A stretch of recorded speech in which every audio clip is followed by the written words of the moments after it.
Yo tout le monde, Savant Céleste à l'appareil. Aujourd'hui, je vais vous faire la dernière vidéo de la série sur les soleils dans les maisons. Bah, c'est triste parce que toute chose a une fin et forcément, quand on arrive à la fin, on a un petit côté nostalgique, donc c'est assez triste. Mais bon, faut avancer. Euh, Juste avant, j'aimerais juste vous dire de liker. Enfin, c'est ce que je vais vous demander de faire, c'est de liker à fond la caisse.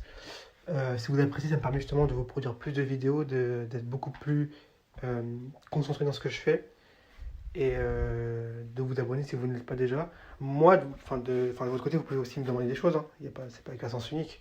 Donc voilà, n'hésitez pas à le faire. Moi, ça me donne énormément de force et je kiffe énormément ce que je fais. Je vais vous parler du soleil en maison 3. Le soleil en maison 3, c'est un soleil qui va être très, très, très fort.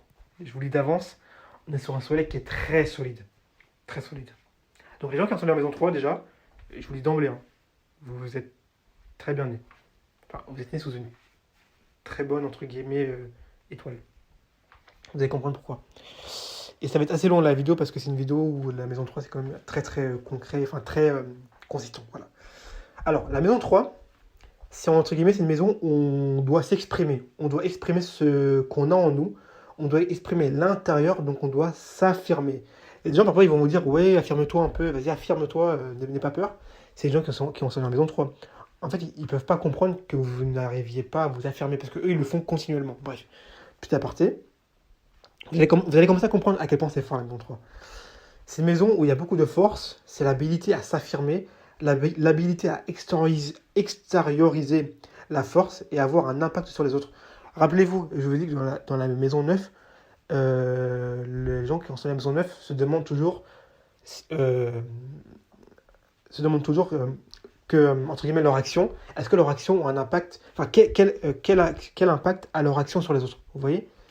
Là, dans la maison 3, c'est à peu près la même chose, mais c'est plus dans un aspect individuel. C'est juste dans un aspect comment je vais impacter les choses, comment je vais faire la différence. Vous voyez. C'est pas du tout comment ce que je fais va impacter l'autre sous un aspect un peu relationnel. Excusez-moi, je commence un peu à m'enflammer. Sous un aspect un peu d'empathie. Non, non, non, non. C'est sur un aspect individuel. Comment je vais impacter, comment je vais faire la différence. C'est ça que me dire sur la maison 3. Enfin, que me dire en tout cas la maison 3. C'est aussi la force brute, mais pas. Enfin, c'est pas du coup la force brute, mais c'est plus une force ou une compétence. Comment je suis capable d'exprimer ce que je veux. Et ça va être aussi également la compétition. Il va y avoir un aspect de compétition dans la maison 3. Il va y avoir un aspect de concentration, de contestation également. Et c'est aussi la capacité à rivaliser, à contester, à gagner, que ce soit dans le sport, la guerre ou le combat. C'est des gens qui sont. euh, je dois m'affirmer.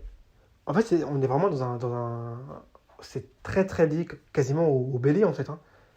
Mais c'est pas le bélier, c'est pas la maison du bélier, mais on est vraiment dans un aspect où on doit faire la différence, quoi qu'il en coûte. Deuxième aussi concept de la maison 3, c'est aussi le concept de la volonté. Donc c'est une maison qui représente aussi les gens qui prennent des décisions, les gens qui sont décisifs. Euh, c'est la maison de l'impact à combien vous êtes confiant, combien vous avez confiance en vous. À quel point vous arrivez à dire oui ou non quand on vous dit des choses. À quel point vous êtes discipliné, tenace, vous avez de la volonté. À quel point vous avez de l'ambition, à quel point vous avez faim. Vous voyez, c'est vraiment une question de. C'est la position d'un, d'un, d'un ambitieux, d'un mercenaire. C'est la position d'un mec qui ne lâche pas. C'est aussi la maison de la concentration et de l'indépendance, comme je vous l'ai dit. Donc, le soleil, comme je vous l'ai dit, enfin, comme vous le savez, c'est l'aspect de l'âme, donc avec d'un côté la conscience, avec euh, l'aspect brillant, l'aspect de la brillance, avec l'aspect leadership, forcément. Et de l'autre, on a l'aspect de l'identité avec l'ego, l'aspect du cœur et la vitalité. Voilà, donc ça c'est le soleil, je vous le dis tout le temps, c'est ça le soleil. Donc maintenant que vous avez les deux, on va relier les deux, parce que là je vous ai dit les deux, mais de façon indépendante, de façon chacun dans leur coin. Maintenant je vais vous faire les deux corrélés, donc le soleil dans la maison 3. Qu'est-ce que ça signifie pour les gens qui ont ça dans leur thème astral? Alors, premièrement, déjà le soleil et la maison 3 sont très similaires dans leur nature. Hein. De façon, je vous le dis direct, ils sont très très similaires. Ils ont beaucoup de choses où ça se rejoint. Premier point, le soleil, c'est l'aspect public.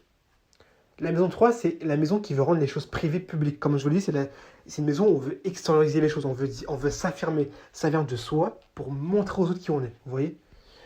Donc on va voir quelqu'un d'audacieux, de franc.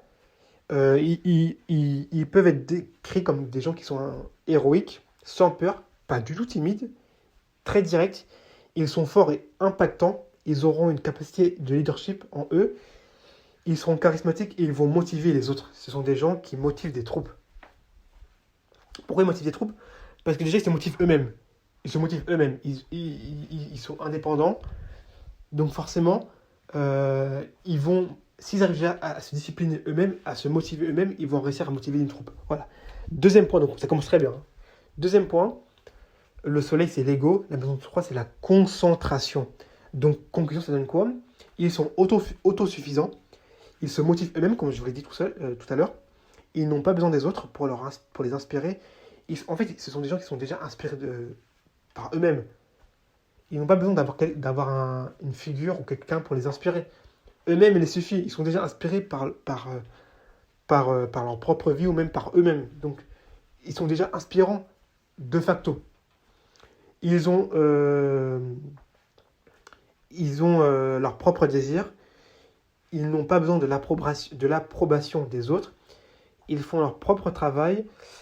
Et ils sont ce sont de très bons leaders en fait. Ce sont de très très bons leaders. Ce sont des gens qui n'ont pas besoin des autres, globalement. Et troisième dernier point, le soleil c'est le commandant, c'est le chef. La maison 3, c'est, quand je dis, c'est prendre des décisions. Donc on a des gens qui donnent des ordres, forcément, qui prennent des décisions, donc qui sont évidemment dominants ou au moins influents. Ils ont leur vision et font tout pour que ça se produise de cette façon. En fait, on a des gens qui, entre guillemets, ils ont leur propre vision des choses, ils ont leur propre façon de faire, ils ont leur propre schéma dans leur tête, et pour eux, il faut que ça se passe comme ça. Il faut que ça se passe comme ça. C'est pour ça que ça fait de très bons leaders. Ça fait un peu, je vais pas vous mentir, hein, ça fait un peu le leader un peu autoritaire, un peu dictateur. C'est un peu vous voyez le leader, le chef d'armée. Vous voyez la personne armée qui est intransigeant, qui s'est déjà développé par lui-même, qui s'est déjà affirmé par lui-même, et maintenant qu'il s'est affirmé et qu'il est autosuffisant, il va juste dominer les autres et influencer les autres. Et vous voyez que c'est pas pour rien que la maison 3 et la maison 9, donc le Sagittaire et le Gémeaux, sont des signes qui sont contraires. Parce que là, c'est pas du tout la même chose. Là, dans la maison 3, on a un chef. Parce que dans la maison 3 et dans la maison 9, c'est tous les deux des leaders. Mais c'est pas des leaders, c'est des leaders qui sont dramatiquement opposés. Dans la maison 3, on a un leader qui va plus être intransigeant, qui va plus être dominant, qui va plus être direct, franc, parce qu'il s'est déjà affirmé. Donc, il ne peut pas comprendre quelqu'un qui ne s'affirme pas. C'est pour ça qu'il ne va pas hésiter à user de sa domination pour arriver à son objectif. Et en plus, on l'a dit, hein, ce sont des gens qui ont une vision, qui ont un objectif, et ils font tout pour y arriver. Ils ont déjà le côté égo qui est en eux, qui fait qu'ils n'auront pas de difficulté à y arriver. Donc, pour ça, s'ils doivent être un peu dictateurs, ils vont faire. Alors que dans la maison 9, on a une personne qui est aussi un leader, mais qui va être beaucoup plus dans l'aspect du respect, dans l'aspect de la moralité de mes actions vont impacter l'autre, mais comment ça va impacter l'autre? Comment il va être après? Vous voyez? Comment, si moi demain je suis quelqu'un un leader méchant, qu'est-ce qui se passe si tout le monde est comme ça? Vous voyez? Ils sont dans ce questionnement où j'impacte les autres, mais derrière, je dois aussi faire attention à comment j'impacte les autres. Alors que dans la maison 3, on est dans un délire où j'impacte les autres et je m'en fous complètement de comment j'impacte. Eux, ils veulent impacter, pas pour savoir comment tu te sens, mais ils veulent impacter pour faire la différence en fait. Pour dire voilà, on se souvient de lui parce qu'il est comme ça. Après, comment tu te sens, c'est pas notre problème. C'est ça que dit la maison 3 en fait. Donc, vous voyez qu'on est plus. C'est normal, hein. Dans la maison 3, on est plus sur un côté terre à terre. Donc, sur un côté un peu voilà, je suis le chef, tu es le subordonné, tu m'écoutes. Alors que dans la maison 9, on est plus dans un côté spirituel, plus dans de l'auteur. où on est plus dans un côté où j'ai un pacte, je suis ok le chef, t'es mon subordonné, mais il y a une dimension aussi spirituelle derrière. C'est pas parce que voilà, tu suis le chef que voilà, forcément, je vais te dire, tu vas être mon esclave, quoi, entre guillemets. C'est ça que ça veut dire.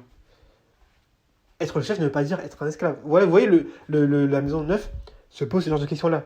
Se pose ces questions, ok, je suis le chef, mais il faut se poser des questions sur comment, qu'est-ce que veut dire être un chef. Vous voyez, en fait, ça se pose des questions tout le temps, la maison neuf. C'est ça qui fait que c'est une maison où il y a beaucoup de valeurs et de respect, et de moralité, forcément.